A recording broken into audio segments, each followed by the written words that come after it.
126, O Espinho, é o título. Está Paulo, a segunda carta aos Coríntios, capítulo 12, versículo 7. E para que me não exaltasse pelas excelências das revelações, foi-me dado um espinho na carne, mensageiro de Satanás.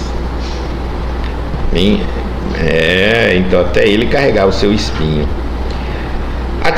Agora vem Paulo de Tarso. Atitude sumamente perigosa, louvar o homem a si mesmo, presumindo desconhecer que se encontra em plano de serviço árduo, dentro do qual lhe compete emitir diariamente testemunhos difíceis. É posição mental não somente ameaçadora, quanto falsa, porque lá vem um momento inesperado em que o espinho do coração aparece. O espírito prudente alimentará confiança sem basófia, revelando-se corajoso sem ser metediço. Reconhece a extensão de suas dívidas para com o mestre e não encontra glória em si mesmo, por verificar que toda a glória pertence a ele mesmo, o Senhor. Não são poucos homens do mundo invigilantes e inquietos, que após receberem o incenso da multidão, passam a curtir as amarguras da soledade. Muitos deles se comprazem nos galarins da fama, qual se estivessem convertidos em ídolos eternos, para chorarem mais tarde, a sós, com seu espinho ignorado nos recessos do ser. Por que assumir posição de mestre infalível quando não passamos de simples aprendizes? Não será justo servir ao Senhor na mocidade ou na velhice, na abundância ou na escassez, na administração, subalternidade, com o espírito de ponderação, observando os nossos pontos vulneráveis na insuficiência e imperfeição do que temos sido até agora? Lembremos-nos de que Paulo de Tarso esteve com Jesus pessoalmente. Foi indicado para o serviço divino em Antioquia pelas próprias vozes do céu. Lutou, trabalhou e sofreu pelo evangelho do reino e, escrevendo aos Coríntios, já envelhecido e cansado, ainda se referiu ao espinho que lhe foi dado para que se não exaltasse no sublime trabalho das revelações.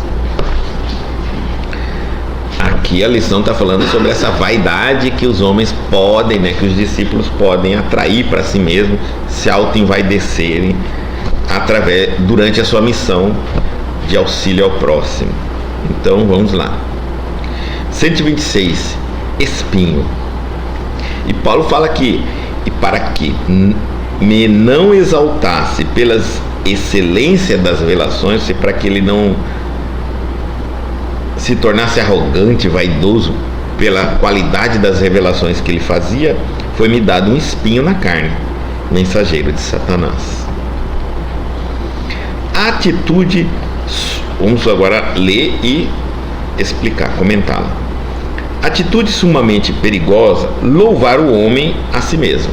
Já está falando aí, não fiquemos nos autoelogiando, presumindo desconhecer que se encontra em plano de serviço árduo, dentro do qual lhe compete emitir diariamente testemunhos difíceis.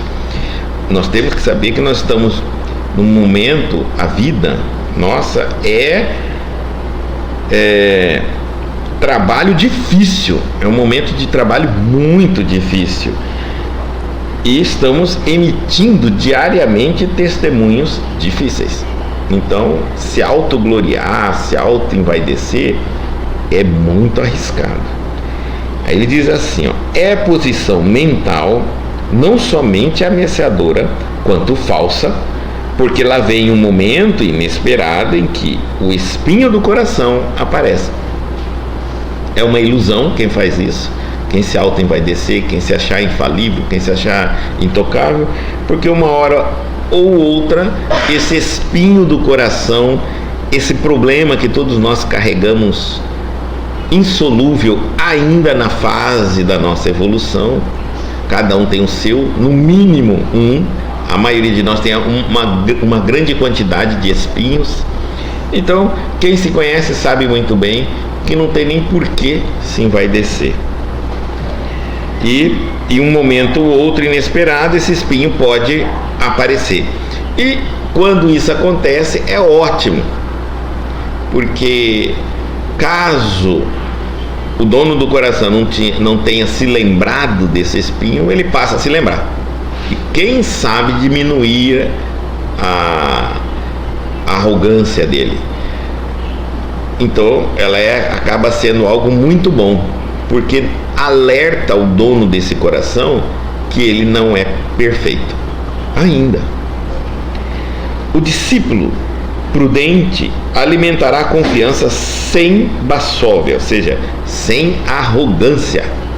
Ele vai alimentar a confiança, ele pode confiar nele, no conhecimento, nos benfeitores, na espiritualidade, no trabalho que realiza, mas sem arrogância. Revelando-se corajoso sem ser metediço, ou seja, intrometido. Existem assuntos que não há problema algum o discípulo do Cristo dizer: disso eu não entendo, não posso opinar, não posso falar. Talvez, se me interessar, eu posso buscar, conhecer mais e depois emitir minha opinião, sem problema nenhum. Também dizer: isso não é da alçada do espiritismo, isso não tem finalidade alguma com o espiritismo, sem problema nenhum, do que ele ser metediço, ou seja, intrometido, achar que sabe de tudo, que tem a melhor opinião sobre tudo, tentar convencer as pessoas sobre o ponto de vista dele em todas as direções. E ele diz assim: reconhece a extensão de suas dívidas. Cadê?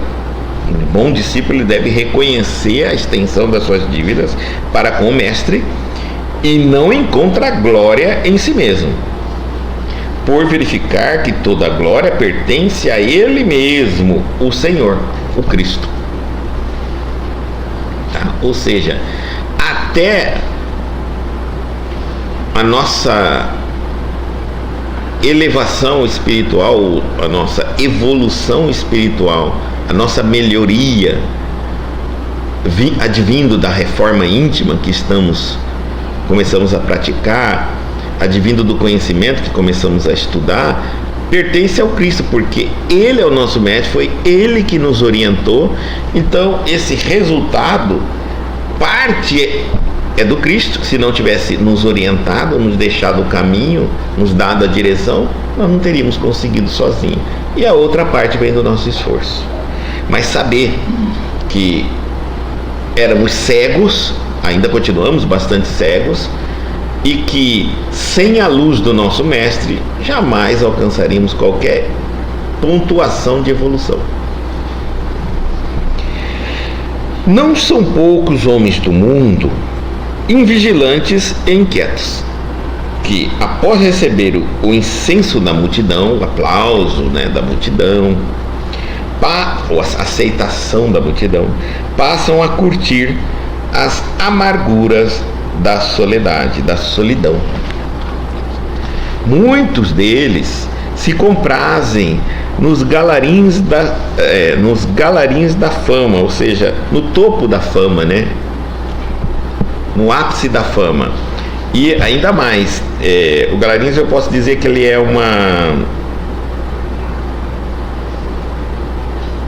ostentar. Então, muitos se comprazem de chegar na fama para poder ostentar a posição de sucesso na visão deles, de vitória, de fama, de glória, de luxo, de riqueza, qual se estivessem convertidos em ídolos eternos, como se aquilo ali fosse realmente eterno. ou seja, chegou o momento, tem seu sucesso, para chorarem mais tarde a sós com seu espinho ignorado nos recessos do ser. Estavam falando antes de começar aqui, como a vida passa rápido, né? Sobre as pessoas que partem antes de nós e que muitas vezes a gente já conheceu há muito tempo, geralmente familiar. Então, que a gente já vem convivendo há muito tempo com aquela pessoa, e quando ela parte você fala, puxa vida, né? A gente viu aquela pessoa jovem, envelhecendo, viu ela lutando, reclamando para vencer suas dificuldades, de repente ela partiu e tudo aquilo fica tão rápido. É uma história tão rápida de vida, então nos faz lembrar que nada é eterno. E aqui, falando sobre isso, aqueles que se comprazem com os galarins da fama, ou seja, acreditam que aquela fama que eles, no topo da fama que eles estão, vai ficar para sempre, quando na verdade é só uma ilusão, é só uma fotografia no tempo, tão rápido que assim que a fotografia já é revelada, já acabou a fama. Quantos hoje nós vamos na internet, a gente vai comprovar quantas pessoas tiveram sucesso e já não são mais nem lembradas hoje em dia. Alguns já estão passando até necessidades financeiras. Tá? Então, mostrando que é uma ilusão gigante que nós vivemos neste mundo. E aí diz assim, continuando a lição: por que assumir posição de mestre infalível quando não passamos de simples aprendizes? Mesmo que a gente seja um discípulo dedicado, obediente, disciplinado, vamos falhar. E vamos falhar. Uma coisa muito interessante é que a gente vê nas caminhadas é que nós, discípulos, quando encontramos um discípulo maior, a gente começa a cobrar mais dele. Então, nós erramos, aqueles que estão conosco erram também, todo mundo erra, mas aqueles a quem admiramos não podem errar. E assim vão ser sucessivamente. E muitas vezes o erro que eles cometem não é um erro tão grave, mas é como nós não admitirmos aceitar, né, que aquela pessoa que nós elevamos ela é falível, é humana como nós. Aí vem a palavra me decepcionou. Ninguém decepciona ninguém, né? Na verdade, nós que colocamos excesso de prêmios em cima da pessoa. Eu vejo que a coisa mais importante, eu me lembro bem de Valdo falando numa entrevista, que a mulher pergunta como ele gostaria de ser lembrado depois que ele partisse. Ele diz assim: eu gostaria de ser lembrado não como uma pessoa que nunca falhou, que nunca errou, que nunca caiu, mas uma pessoa que foi fiel até o fim ao Cristo, à doutrina espírita. Era assim que ele queria ser conhecido: fidelidade. Ele queria que o nome dele representasse fidelidade. Então, eu acho que isso é muito importante. A fidelidade é mais importante do que, às vezes, a pedra que você pisa escorrega do seu pé, você tropeça, você cai, você pisa torto, você uma hora ou outra fala errado, você erra, mas você continua fiel, lutando. E essa força que faz a gente é essa força que faz com que a gente deveria valorizar nas pessoas, não os erros, e sim a força de vontade que ela transmite de continuar, de vencer, de avançar, independente do que for. Não será mais, continuando, não será mais justo servir ao Senhor na mocidade ou na velhice, na abundância ou na escassez? Está falando, tanto faz um ou outro, porque a gente deveria servir ao Senhor na mocidade ou na velhice, na abundância ou na escassez, na administração ou na subalternidade, com o espírito de ponderação. Onde quer que você esteja, num grau elevado, seja de que área, servindo ao Senhor, seja ponderado. Se você estiver bem ou se você estiver na escassez.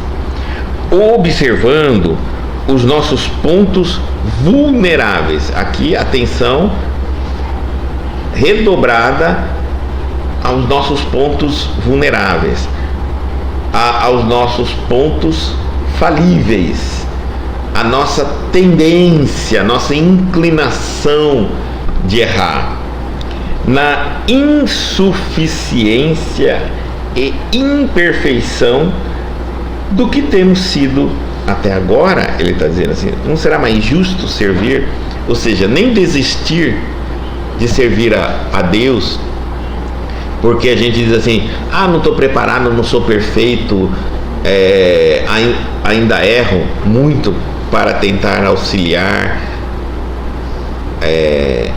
o Cristo nessa caminhada. Porque quando a gente fala assim, auxiliar o Cristo na caminhada, eu já penso que eu vou auxiliar os outros. Mas quando a gente fala auxiliar o Cristo nessa caminhada, eu estou dizendo assim: já está na hora, já passou da hora de eu trabalhar comigo mesmo para me tornar mais um trabalhador. Eu me tornar um trabalhador servindo ao Senhor. Eu não vou trabalhar para tornar os outros trabalhadores. Eu vou primeiro me fazer uma reforma íntima, me lapidar, para que primeiro eu me torne um trabalhador. Então eu lapido, me preparo e fico aguardando o Senhor me escalar. Sem isso não tem sentido. Se eu já parto daqui direto, dou um estalo na minha cabeça e quero ajudar todo mundo, provavelmente o caminho vai ser mais difícil. Então a reforma íntima, a caridade começa comigo. Primeiro eu vou me trabalhar em mim, eu vou me reformar, pronto. Quando eu sentir que eu estou mais confiante, inclusive para auxiliar alguém, porque eu estou tirando tudo aquilo que eu tenho medo em mim, né?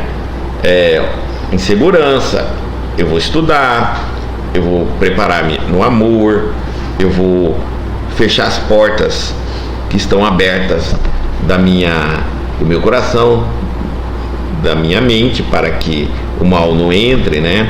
Vou observar minhas tendências, minhas inclinações, vou vigiar. E aí, quando eu tiver tudo já controlado em mim, agora eu falo assim: pronto, Senhor, estou a serviço, aguarda as ordens. Aí vem aquela frase: quando o discípulo está pronto, o mestre aparece. Aí sim está ótimo, porque a nossa tendência é sair para auxiliar os outros, sem nos prepararmos. E isso aí dá certo, dá. De 10, 1, 2. Pode dar? Pode, mas é mais sofrido. Quem passou por isso sabe, é muito mais difícil, né? Porque você não se preparou sua casa íntima. Então você pode cair num processo obsessivo gravíssimo, por tentar auxiliar os outros, por se envolver em problemas alheios e não ter solucionado os seus, ou pelo menos não estar vigilante nos seus. Talvez você não vai resolver todos para servir a Cristo, mas você sabe quais são os que você tem, você sabe os seus pontos falhos e você está em vigília e orando. Vigiai e orai, senão vai rodar. Centro espírita, a gente vê muito isso. Muitas vezes entra bastante trabalhadores, dali um tempo roda todo mundo, porque entram naquele ímpeto, né? Naquela chamada, né? Vou chegar, vou servir, vou auxiliar os outros, e esquece de que tem que começar por nós mesmos. Reforma íntima. Então ele fala assim: lembremos-nos de que Paulo de Tarso esteve com Jesus pessoalmente. Então ele esteve com Jesus. Foi indicado para o serviço divino em Antioquia pelas próprias vozes do céu, ou seja, o Cristo escolheu ele. Lutou, trabalhou e sofreu pelo Evangelho do Reino. E escrevendo aos Coríntios, já envelhecido, cansado, ainda se referiu ao espinho que lhe foi dado para que se não exaltasse no sublime trabalho das revelações. Então, olha só, escolhido pelo Cristo. Então a gente pensa, que preparo esse homem não tinha, porque o próprio Cristo escolheu. Ele estava preparado, e mesmo preparado, um discípulo preparado, lutou. Nada veio pronto para ele. Trabalhou, não ficou parado só fazendo oração. Sofreu. Olha, lutou, trabalhou e sofreu pelo evangelho do reino. Imagina nós. Então, preparado, Jesus escolhido ele ainda lutou, trabalhou e sofreu. E muitas vezes nós queremos, por servir ao Cristo ou servir a Deus, não queremos passar nenhum problema na terra, nenhum problema financeiro, nenhum problema físico, nada. E tem pessoas, às vezes, adoece, e aí algumas pessoas falam, mas você não está trabalhando no centro espírita? Tô, mas o que tem a ver? Ué, e o seu benfeitor, ou o seu protetor, o seu anjo da guarda, ou Jesus não te salvou?